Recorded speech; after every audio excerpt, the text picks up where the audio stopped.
There's been so many times that I've dealt with a patient who was a type 2 diabetic. And when I start dealing and digging into their life, as far as their lifestyle and what they're doing, I start to uncover a lot of things that have made me uncomfortable over these past 8 years. Many of them really have no idea what type 2 diabetes is. On top of that, they have no idea how they became a type 2 diabetic. And then to make it all worse, they have really no idea how to radically improve it and or reverse their type 2 diabetes. And in my opinion, this is a crime. I say it's a crime because if you take the information and give it to the right patient, which is all patients, they could potentially radically improve their life and or reverse that condition. In this video, we're going to talk about 5 things your doctor should have told you when they first diagnosed you as being a type 2 diabetic. Stay tuned.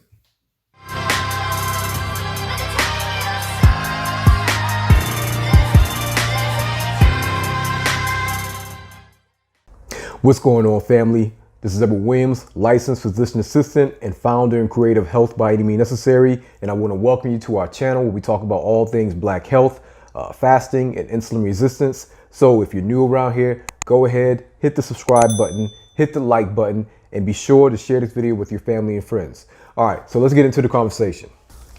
All right, so as I said in the intro, so many diabetic patients are completely unaware of the inner workings of type 2 diabetes. And when I say inner workings, I'm not talking about understanding diabetes to an endocrine level, endocrinologist level, or a doctor's level. I'm talking about understanding it as if this is your body going through a condition, a situation that you need to be able to manage it. And by manage it, I don't mean keep it in a certain level for the rest of your life. I mean, as far as ownership, this is your life. This is your body. Once it is over and done, you have to be held accountable for everything you've done with your life and your body up until that point. You can't blame anyone else outside of you for the mismanagement of your health, because whatever they said and recommended, they're making that recommendation to you, and you are the one internalizing it and taking action based on someone's outside recommendation.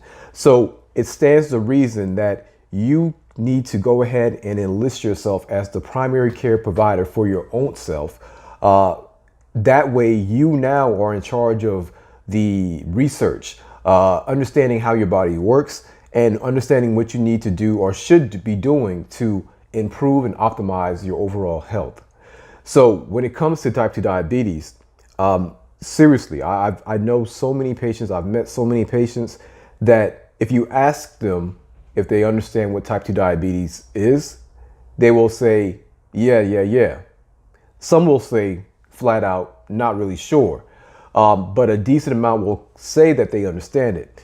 And once again, any of the video and information that I'm putting out is never to wag fingers, shame, or any of those things, but it is to put it out there in a bold and blunt way so that we can now make the decision on if we want to take ownership or if we want to continue to go along the path of, pretending that we're unaware. This video is to make you aware. So back to the patients who will say that they understand type 2 diabetes. When you get into the conversation, you find out they really don't know, or that what they say they know or what they're telling you they know about it is completely misinformed. It's misinformed information, and they're being misled. And so this part, the initial understanding of type 2 diabetes, is not something that I necessarily put on the patient. When you were initially diagnosed as being a type 2 diabetic, meaning that you went to the doctor's office, you had labs done, the labs came back, your A1C was, if you're pre-diabetic, above a 5.6, if you're a type 2 diabetic, above a 6.4. Once a practitioner, a doctor, tells you that, ma'am, sir, you are pre-diabetic, ma'am, sir, you are diabetic, the onus, the responsibility is now on the practitioner to educate you, inform you on what type 2 diabetes is or what pre-diabetes is. what that means and how you became a type 2 diabetic and what you should do to improve it. But that's not happening in, I don't want to say many cases, but a lot of cases, way too many cases. What's being done instead is that they're asking about your family history, and they're looking for the red herring. They're looking for, you saying that your mother or father or your brother or sister is a type 2 diabetic or pre-diabetic or they're obese. And then the connection is made, well, since they had it, then it makes sense that you now have it as well. And this is the saying of, this is the thinking in the line of thinking of it runs in your family, which when it comes to these lifestyle conditions, mainly I'm talking about type 2 diabetes right now, but this includes high blood pressure as well. When it comes to these conditions, this does not run in your family. Type 2 diabetes is a lifestyle condition. It is a condition that was brought on based on your lifestyle, your habits. And that's one of the things we're going to talk about right now in this video. But for many people, that's their first time hearing that. Their understanding of type 2 diabetes is that it runs in their family, and at a certain age, it's about that time to become diabetic. Your practitioner should have went into why you are now diabetic, the lifestyle, the habits. They should have also mainly told you that even though you are diabetic, you can improve this and you can reverse it. Then they should have told you or given you recommendations to improve and or reverse it. And then they should have scheduled a follow-up. Then, well, before they got to the follow-up part, they should have checked your temperature as far as how do you feel about this? Where are you at on this? I'm telling you what it is. I'm telling you how you got it. And I'm making recommendations on what I believe would be good for you to do. If this is a patient who is saying that I'm not trying to do all that, doc, just give me the medications, then cool. You did your job. You provided health. You're a health provider. You provided health information. And now they are now making that decision as an adult to forego the information to improve it. And they now have enlisted themselves in a lifetime of medications that will only increase as time goes on. And on top of that, they have now enlisted themselves in diabetes progression, because you taking the medication doesn't stop the progression of type 2 diabetes. It will continue the progression of type 2 diabetes. The only thing about it is that you won't be as aware of it as everyone else will be. You will pretty much get a symbolic victory. You will pretty much get this comfortable blanket to keep you warm, but the winter is still coming, and you'll just kind of pretend and be snuggled up that it's not coming, but it will come. Now, if the patient says, yes, I want to avoid the ramifications and the comorbidities that come along with being diabetic, I want to avoid the medications, then this is when you now schedule them for a follow-up. You give them recommendations, then you schedule them for the follow-up. So let's go ahead and get into the 5 things that your practitioner should have told you when they initially diagnosed you with type 2 diabetes. The first one is understanding the difference between type 1 diabetes and type 2 diabetes. Once again, so many times I've had patients come in and tell me that they're diabetic. And I'm saying, okay, you're type 2 diabetic. And they're saying, no, I'm type 1. Oh, wait, I think now I'm type 2. And the noun part, the transitioning from type 1 to type 2, when I hear that from a patient, I know that they don't really understand the difference between type 1 and type 2. And even if they don't make the mistake of, considering that they might be type 1 or type 2, or they're confused between the two cases, the fact that most people understand that type 1 diabetics have to depend on insulin for survival, they kind of see type 2 as a more evolved case of they kind of see type 2 as a more evolved case of type 1, which once again is not the case. Once I get done explaining this, you're going to see that type 1 and type 2 diabetes really shouldn't even be named in the same category. Diabetes should not be used for the same conditions, because they're almost 180 degrees in difference as far as the actual condition itself.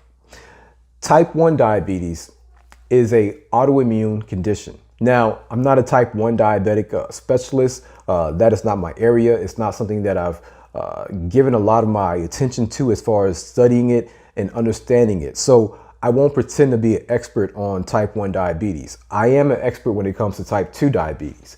But with type 1 diabetes, as I understand it and the information that I've been given and then the basic information that I've researched, essentially type 1 diabetes is an autoimmune condition. This is something that the person was born with. And over time, their immune system has a dysfunctional response where it starts to kill off the insulin producing cells in the pancreas called the beta cells. It starts killing off those insulin producing cells, which leads to a decrease in insulin production to the point where their pancreas is producing very little insulin or no insulin at all. And of course, this is a problem because when that person is starting to eat, when they eat that food, one of insulin's jobs, insulin has many jobs, but one of the jobs is to store nutrients, and it will store the glucose from the food. But when you don't have the insulin, you're not able to store the food, the nutrients the way you're supposed to store it. And so since the pancreas is not producing insulin or producing very little insulin, but not sufficient, and the person is eating, the body has to now go into survival mode, meaning that you now have a high blood sugar. And the blood sugar is just sitting in the bloodstream and it's not going into the cells. And so one of the things the body's going to start to do is it's going to start to send it to the kidneys to be filtered out through urine. And so this will cause a person to urinate a lot. Also, the person, usually a younger individual, so a child or a teenager or someone in their early 20s, they're usually diagnosed around this time. They'll also start to notice that it's very hard for them to gain weight, keep weight, and they keep losing weight. And so another thing that was found long time ago when they really started to name these terms, they would notice that wherever someone who is diabetic, type 1, will urinate at outside on the ground, there will also be a collection of ants around the urine as well. And that's because the sugar was literally in the urine. The glucose was literally in the urine. So it was sweet urine that the ants were attracted to, which was another telltale sign of being a type 1 diabetic. So the conditions are very different. You have a pancreas that is no longer producing sufficient amount of insulin. Because of this, this is a condition that can lead to death because they're literally they're malnourished. They're not getting the nourishment. Their cells are not able to actually absorb the glucose because the insulin is not there. So this is a condition where the person can actually die. Insulin in this case, exogenous insulin, meaning insulin that is injected into the body, is life-saving for these patients. Because since they're not actually producing insulin, and we know that to be the truth, you'll check their insulin levels, you'll check their C-peptide levels, and we'll be able to verify that they truly are not producing insulin, which is different in type 2. And so since they're truly not producing insulin, injecting insulin is a life-saving treatment that will help them live a healthy life as long as they do the other healthy principles, such as eating whole foods, water, staying away from processed foods. And so that is type 1. This is not something that you can actually, type 1 diabetes is not something that you actually brought on yourself.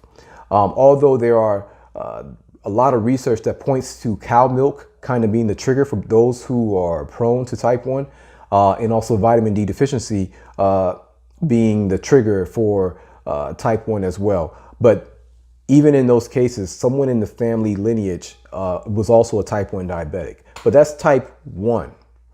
Now we switch over to type 2. Type 2 diabetes is 95%, and 95% is the number they keep giving out.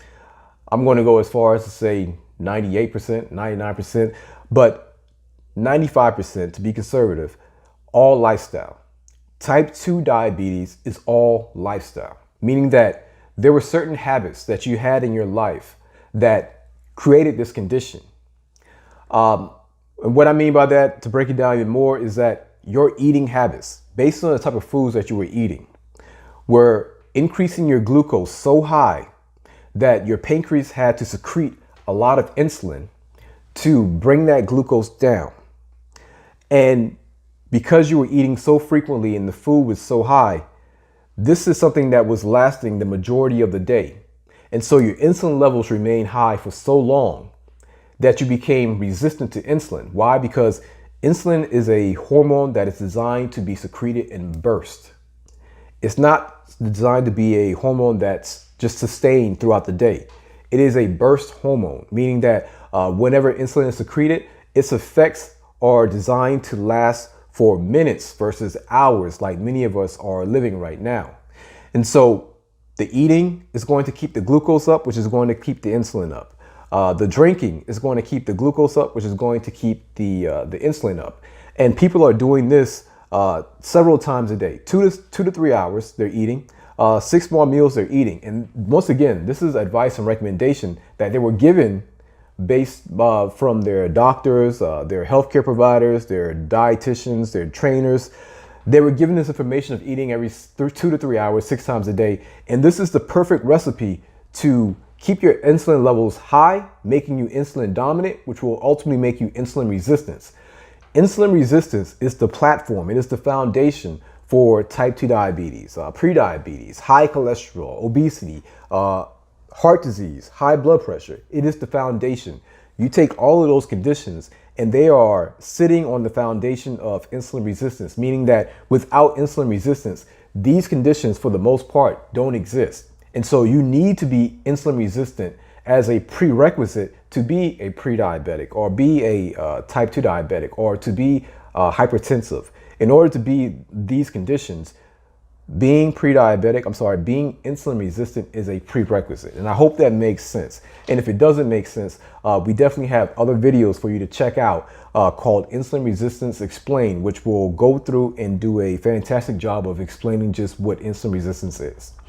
So insulin resistance was brought onto your life based on your lifestyle habits, the eating, the drinking, but also the lack of movement. And so if you're not moving enough, then you're just not utilizing the nutrients that are in your cells, which is making it even harder to bring down those levels, which means your pancreas needs to secrete more insulin. Now, I hope you caught the fact that when I talked about type 1 diabetes, I talked about the pancreas not having the ability to secrete insulin. That is the key component. That is the key component. And so since in type 1, the pancreas is not secreting insulin, injecting insulin is a life-saving treatment. Over here in type 2, we are talking about the dominance of insulin, being insulin dominant, the abundance of insulin being secreted from the pancreas. But don't miss the fact that the pancreas is only doing what it's doing because we are doing what we're doing, which is eating constantly, drinking constantly, and not moving. Insulin is doing its job. The pancreas is doing its job. It's doing its job based on what we are telling it to do. Whether we know we're telling it to do it or not, this is what we're telling it to do. We're telling it to constantly secrete insulin. This is going to make us insulin dominant. But the big thing is that you have insulin. If you're a type 2 diabetic, you have insulin. Now, there's this myth about the pancreas burnout. And once again, in a large percentage of those cases, the pancreas is not burnt out. What's going on with the pancreas is that it has fat infiltration. You have a fatty pancreas. And because the fat has infiltrated the organ, the pancreas, just like any other organ that has fat infiltration, you're going to have a decrease in the function of that organ. So type 1 diabetes, you don't have insulin. Therefore, injecting insulin can save your life. Type 2 diabetes, lifestyle, insulin dominance, you have insulin. So now, if you have insulin, but at the same time, you're being given medications to increase your insulin, such as the sulfonylureas, or you're actually injecting insulin. And I'm telling you, being insulin dominant is a problem because you're going to increase your resistance to insulin, and it's going to become one of those perpetual cycles where if at one point 20 units of insulin was working, you're going to get to the point where you need 30 units, and then 40 units, and then 50 units, 60, 80, 100, 120, 200. I told you in the beginning, insulin is a storage hormone. Its job is to store nutrients, but in addition to it being a storage hormone, it will also inhibit lipolysis. Lipolysis is the breakdown of fat.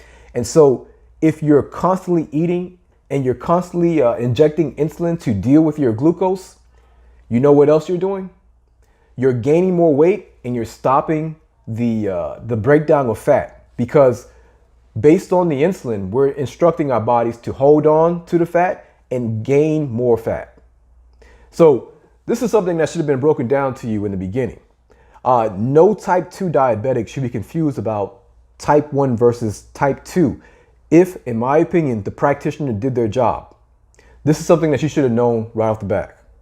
Next, you did not burn out your pancreas. And I touched on this in the first thing your doctor should have told you when you were diagnosed with type 2 diabetes. But we're going to expound on what I mean by your pancreas is not burned out. Once again, so many patients tell me that, my doctor said that since my pancreas is no longer making enough insulin, I need to take this sulfonylurea that's going to punch on my pancreas to force it to secrete insulin, or I need to go ahead and just start injecting insulin. What proof did they show you that your pancreas is not producing enough insulin? What proof? Because I've been doing this for a while, and it's rare that a patient will tell me or show me evidence that they've had their insulin levels checked or they've had their C-peptide levels checked. And these are the two lab values that you need before you can make such a harsh statement that your pancreas is burned out. And I say it's harsh because if your pancreas is burned out in the mind of the patient, well, it only makes sense. I need to inject insulin or take medications that's going to force my pancreas to secrete more insulin. That's not the truth. The truth is that if you were to check your insulin level and your C-peptide level, not only would you find that you're producing insulin, but you're producing a tremendous amount of insulin that is causing your condition to become worse. It's causing you to gain weight. It's causing you to have PCOS, or if you're a male, it's causing gynecomastia and decrease in testosterone. It's also increasing the chances of you having a heart attack, a stroke. It's increasing your blood pressure. It's causing water retention. It's damaging the nerves in your peripheral extremities. Your extremities, I don't have to say peripheral, such as your toes, your fingers, the smaller blood vessels, your eyes, your kidneys. And so it is high insulin levels that you're already producing that's causing damage to the things we just listed. And on top of that, you're not going to take medications to increase your insulin levels, or you're going to take insulin injections to increase your insulin levels, all because they said you're not producing enough insulin, but at no point were you actually shown the proof that you're not producing enough insulin. So if you actually want to prove that you're not producing enough insulin, then do a fasting insulin test, or check your C-peptide along with the fasting insulin test. And that will truly tell you if you have an insulin deficiency problem. And for most people, you don't.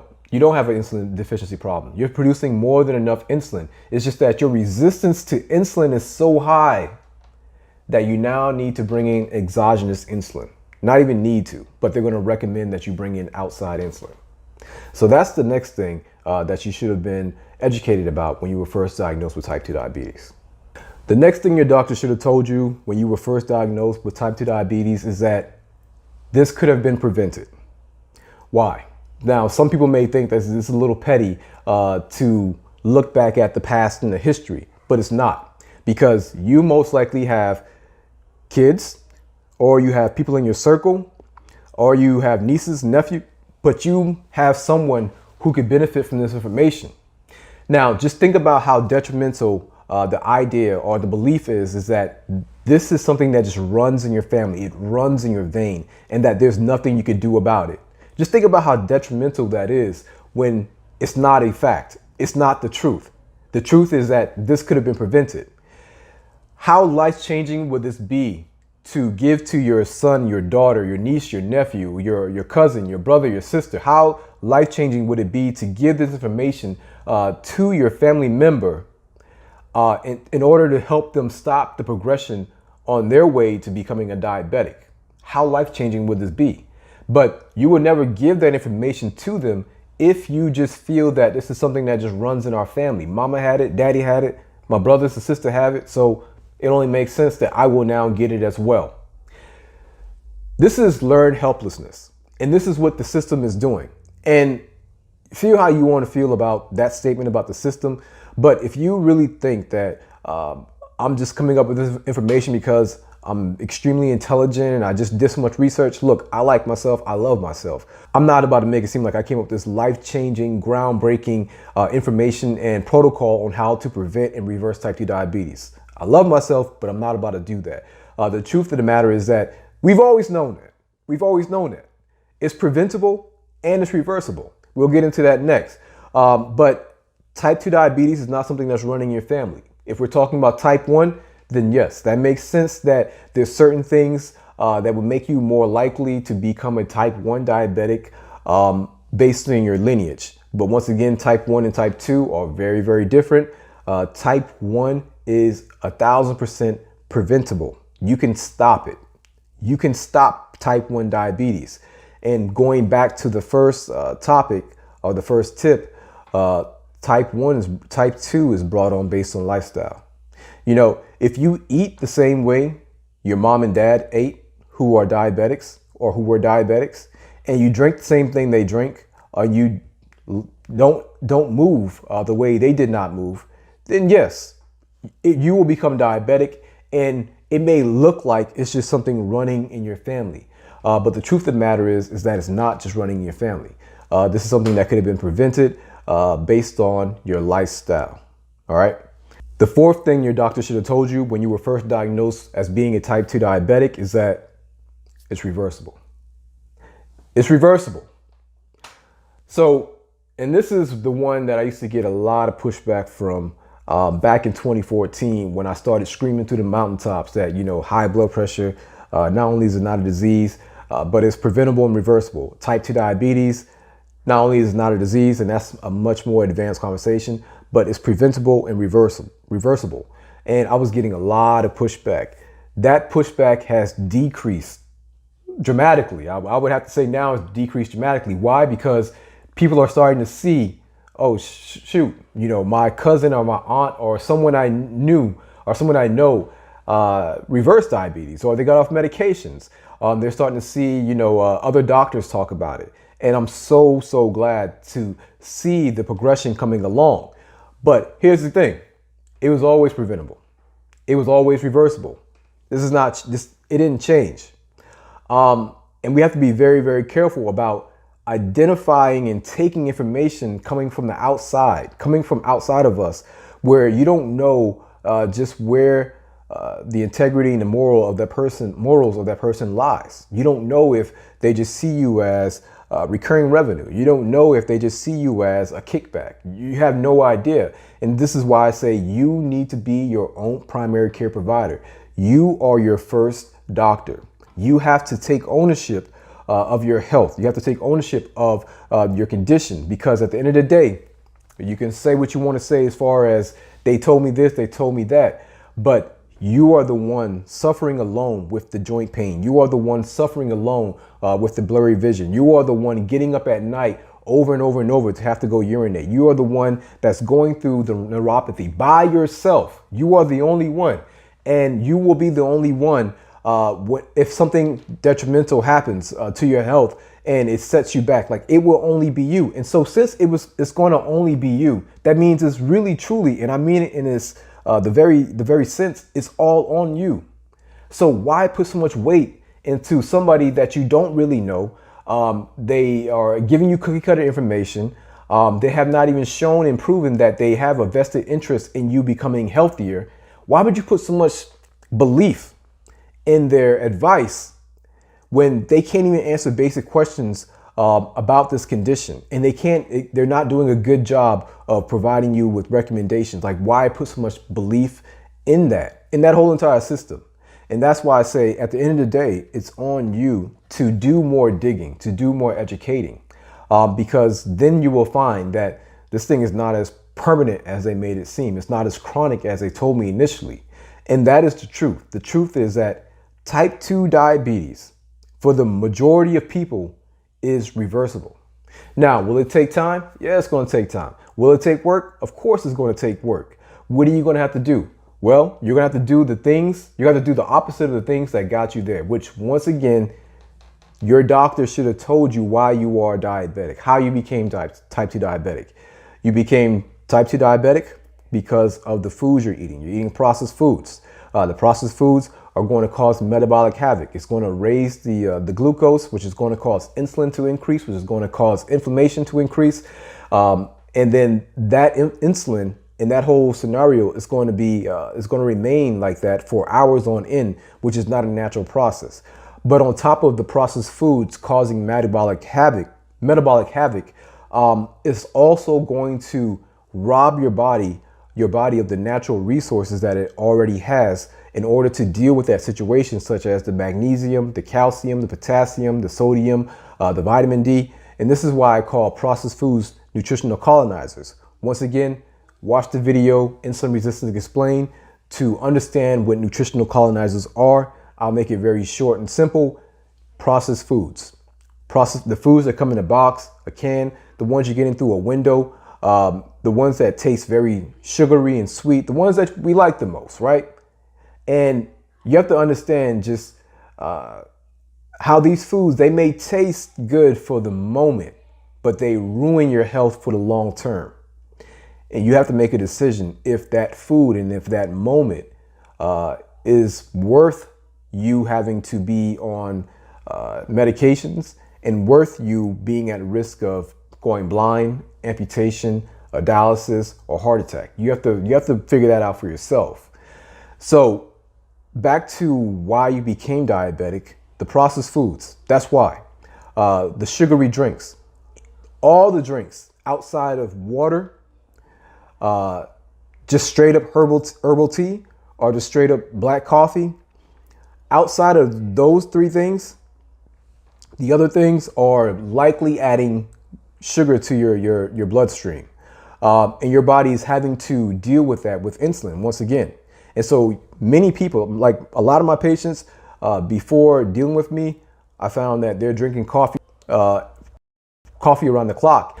And that coffee has cream in it, sugar in it, all kinds of additives to it that's going to keep their blood sugar elevated all throughout the day, which is going to keep their insulin levels elevated all throughout the day. The sodas, the juice, I don't care just how healthy they're making out these juices and sodas. Well, nobody's making healthy sodas that I've heard of.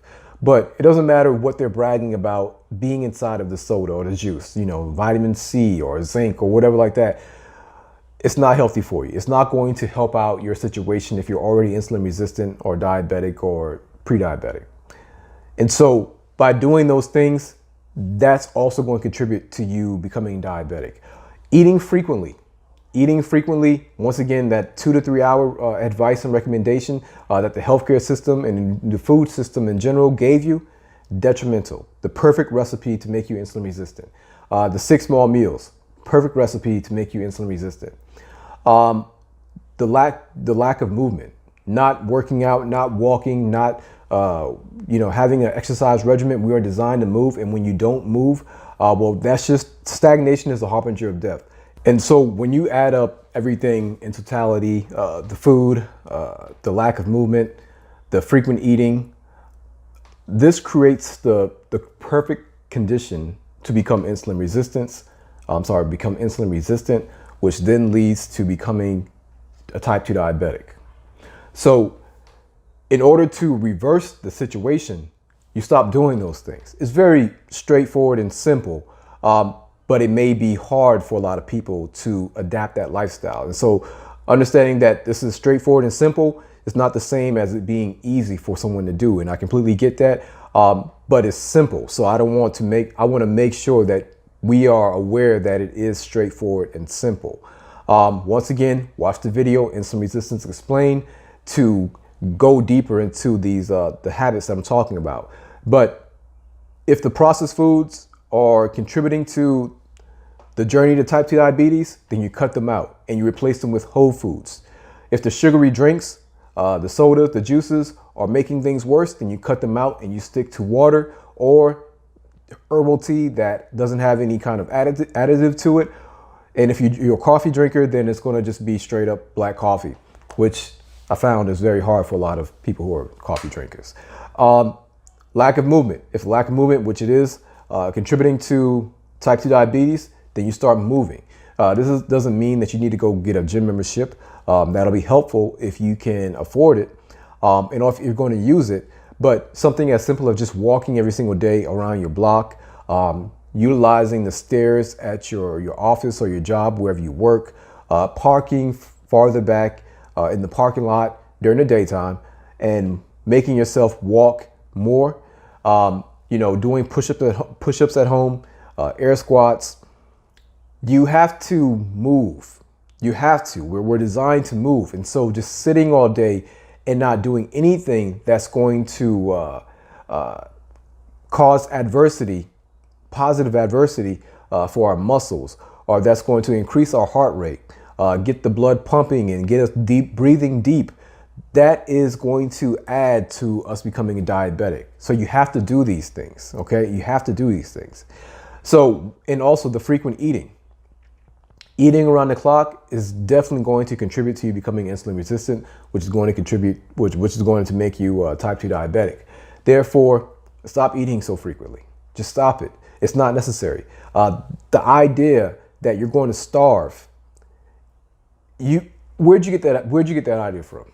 You have to ask yourself, because once again, these are the uncomfortable conversations that we have to have with ourselves and with the community at large. Where did you get the idea that you're going to starve? Ask yourself that. The idea that you have to eat 2 to 3 hours in order to regulate your blood sugar. Where did you get that idea from? You're trying to tell me that if you were not living in this society called America, where you have food on demand, you're trying to tell me that if you were anywhere else, that you would just die if you weren't able to eat every 2 to 3 hours? Then how is everybody else doing? How are the people who are actually truly really facing food shortages surviving longer without type 2 diabetes? And the people who have the foods are saying that they can't go without the foods while also being insulin resistant and diabetic. Think about where you got that information from, and when you follow the breadcrumbs, you're going to see that it comes from the food industry. It comes from the same associations that actually benefit from you being sick. Whether you like it or not, you have a whole entire system benefiting from our ignorance, meaning our lack of knowledge about a certain subject, benefiting from our suffering, meaning that we're dealing with the side effects, we're dealing with the complications, and they're benefiting from us being compliant to the advice that doesn't work. And we're committed to the food that the same system is improving. You got to look at the word FDA. I didn't make this up. It's called Food Drug Administration.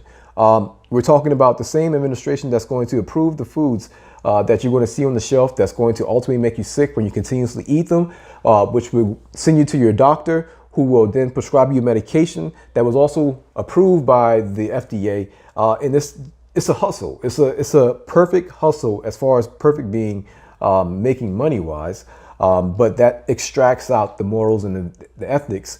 But you have to understand that they don't like you like that. And I've been saying this for a long time, nor should you even be concerned about them liking you like that. They've shown their hands, they've shown their cards, and it's up to us now to take ownership, accountability, to do what we need to do for ourselves, but also for our family members, and pull them out of that system and pull them out of that thinking, because it is this thinking that has us looking and thinking that it just runs in our family. This is like a generational curse. We just have high blood pressure.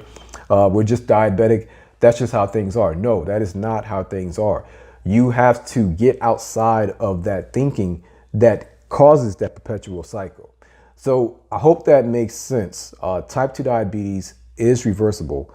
To wrap up with the frequent eating, stop eating so much, stop eating so frequently. It's not a requirement. Stop thinking that you have to manually regulate your blood sugar. Your liver does that. You're not a liver. You have a liver, but you're not a liver. You really think that your body's not intelligent enough to regulate your blood sugar? I mean, I'm sitting here, and we all can do this, but I'm sitting here, I'm speaking with you, I'm blinking my eyes, I'm breathing, I'm wiggling my toes, I'm watching out at the periphery of my vision to see if anything is going on. I'm thinking about my next thought. I'm doing all these things without really consciously trying to do it. I'm just doing it. And all of us can do this. You walk and you chew gum and you breathe while you're doing that and you're stabilizing yourself. You're trying to tell me that the body, very same body that can do all of those things at one time without you constantly trying to make it do it, all of a sudden is like clumsy when it comes to trying to balance your blood sugar? Come on, just think about the foolishness that has been taught to us when it comes to these conditions. And that foolishness has been taught to us and given to us because it benefits them. It benefits their bottom line at the end of the day. And many of us, unfortunately, are part of that revenue that's being generated. So if you want to get out of that game, stop eating so frequently. Fast. Make your last meal at 6 p.m. at night. Don't eat anything until noon. You won't die. It won't kill you. Start moving more. Walk around your block. Do some push-ups. Do some jumping jacks. Just move more. Eat whole foods. The processed foods, they're not doing anything for you. They're just making you sicker. Eat processed foods. Get more greens. Eat some kale, spinach. Make a green smoothie. Drink water. Put away the soda and the juice. Pour it down the drain. Get rid of it. It's not doing anything beneficial for you. This is how you're going to reverse type 2 diabetes. And this is how you're going to stop the progression of type 2 diabetes. So I hope that makes sense. Number 5, the last thing that your doctor should have told you when you were initially diagnosed as being a type 2 diabetic is that medications don't work. Definitely get a lot of pushback with this one. But I'm ready for the smoke and I'm with the shits. So you have to understand that there's been multiple studies when it comes to type 2 diabetes, but also high blood pressure. VDAT, V-A-D-T, Accord. We're talking about studies that have shown people being compliant to medications, and other studies where people have been that have been regulating their glucose very tightly. So tight diabetes management. We have studies that show that you can take the medications, you can be as compliant as you want to be, and you can be as aggressive as you want to be with the medications as far as keeping blood sugar in a tight range. The overall outcome as pertains to the complications, which are blindness, kidney disease leading to dialysis, stiffening of the arteries, which leads to strokes, high blood pressure, heart attack, neuropathy, gangrene, amputations, all of those things. You can be as strict as you want to, but it does not take you out of the race to leading down that road of complications when it comes to diabetes. Why? Because the medications don't do anything for the foundational reason you are diabetic. The medications does not stop you from eating processed foods. The medications will not stop you from drinking sugary drinks. The medications will not make you get up and start walking or exercising. The medications will not stop you from eating around the clock. They don't do that. And that is the reason you are a type 2 diabetic. The medications give you a symbolic victory. The medications will make you feel good while dying inside. The medications will cause your doctor to give you a high five while you are suffering and silently dealing with erectile dysfunction and PCOS.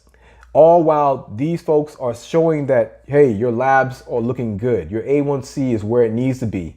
Now, did you gain 50 pounds from the insulin that we gave you? Yeah, lose weight. Did you have to go to the hospital because your blood sugar went too low because of the sulfonylurea we gave you? Yeah, but that's part of the game. But look at your numbers. They're normal. So your numbers are showing a normal value or an improved value.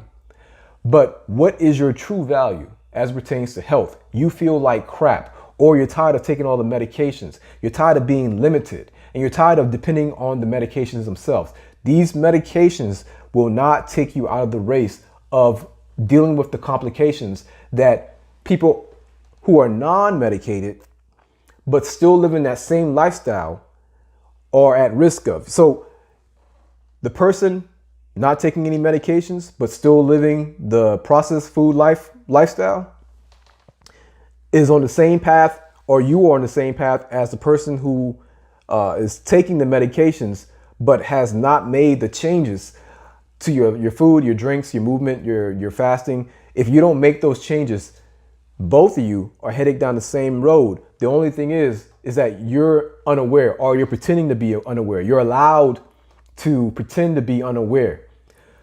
The person who is not taking the medications, they know what they're doing. They know that they're at risk. They see it when they check their blood sugar. They see it when they look at their watch.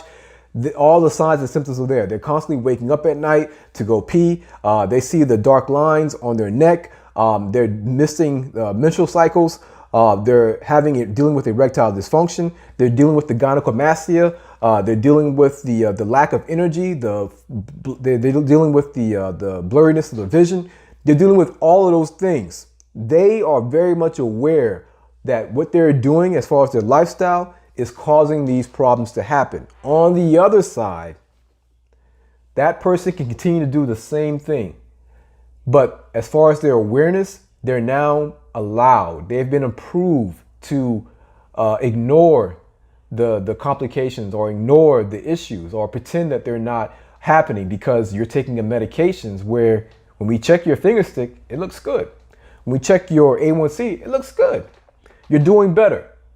The blurry vision, we might just have to send you to an ophthalmologist, but everything looks good. The high insulin level is still causing stiffening of your arteries. Your blood pressure is only looking normal because you're taking the medication. Your blood sugar is only looking normal because you're taking the medication. And the medications will eventually get to the point where it's not enough, and what's going to happen? They're going to add on more medications.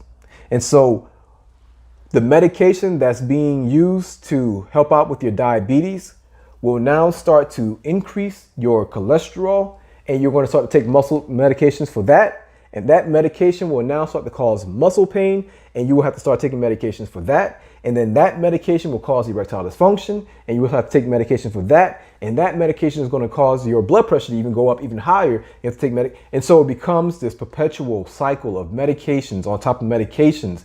And you get to a point where you have no idea anymore what's really going on. You have no idea what's really true. You don't know, because there's so many different hands in the pot that we've created a situation where nothing makes sense anymore. We're just taking medications. We have a whole tackle box of medications, and nothing makes sense anymore as far as why it's going on and what I need to do about it. That is what that journey will take you. It's going to take you down that road, and it's also going to cause frustration, because you may still experience a lot of the symptoms and a lot of the signs and a lot of the comorbidities that people who are not taking medications. You may find yourself still becoming sicker. You may find yourself with a lower immunity. You may still find yourself gaining a lot of weight. You may still find yourself, unfortunately having a heart attack. All the things that you were trying to prevent are still on the table, even though you're taking medication, because the medications will not deal with the core reason for you being diabetic. I hope you understand that. I hope you understand that. And this is the conversation that someone should have had with you when you were diagnosed with type 2 diabetes, because the things that come behind being a type 2 diabetic are life changing. And so a good, hard, solid 30-minute talk or 15-minute talk or something where, look, this is what comes with type 2 diabetes. If you want to go down that road, then keep doing what you're doing. If you don't want to go down that road, then here's what I recommend. You as an adult, you have to now make the decision. All right, family, that wraps up this conversation. I know I went on for a while, but this was unscripted. And I just wanted to talk to you all bluntly and openly about the things that you shouldn't have known already about type 2 diabetes. And I just see so often most people don't have that information. They're completely unaware of that. So I wanted to make sure I did my part to at least create a video that you all can share with your family members, to really understand what being a type 2 diabetic will lead to, and also the things you can do to prevent it and also reverse it. And I wanted to make it in an open conversation format because it's one of those conversations where I just need to go. All right. So I hope this benefits you. Please be sure to subscribe to the channel if you're not already subscribed to the channel. Like the video, share the video with your family members. Make sure your family, your circle understands what being a type 2 diabetic really is and what it means and what it leads to and how they can stop all of that. Make sure they understand that. Once again, make sure you watch the video, Insulin Resistance Explained. Now, if you're someone who wants to just go ahead and get started on trying to improve your type 2 diabetic situation, be sure to check out our free resource called the Diabetic Toolkit. This is a free resource where you enter your email and it's going to give you access to a page where I have my blood glucose tracker, and I teach you about how you should go about tracking your blood sugar for reversal, not management, reversal. Also, I go through and I explain what type 2 diabetes is. I also have a video where I explain A1C, the HbA1c, what that is and how it works and how to reverse it, how to get it down lower within 30 to 90 days. So be sure to check out that resource. However, if you want to go ahead and just get started with getting the value and getting everything that you need to know to reverse the condition, improve the condition, be sure to check out my brand new book called Done with Diabetes, 5 Simple Strategies to Prevent Diabetes and Reverse Diabetes in 90 Days. Make sure you check out that book. It's a dope book. When you buy the book, you also get the audiobook for free, and you also get the bonus pack for free as well. And then lastly, if you want to actually have a do-it-yourself program that guides you through what you need to be doing on a daily basis to prevent diabetes and reverse diabetes, then be sure to sign up for the Done with Diabetes 6-point action plan. This is a video course that comes with a workbook where I walk you through the daily habits and the recommendations on what you need to be doing on a daily basis to reverse type 2 diabetes. This is something that I use with my patients, I use with my clients, and it's been working. I have a 90% success rate as pertains to reversing type 2 diabetes. So I highly recommend all of the resources, but I particularly recommend the Done with Diabetes book and also the Done with Diabetes 6-point action plan, which is a program where you walk through step by step. All right. So this is your brother, Edward Williams, signing off. And remember, this is our community, our responsibility. We have what it takes to radically improve our conditions, but we just got to put in the work. All right. Love y'all. Appreciate y'all. Peace.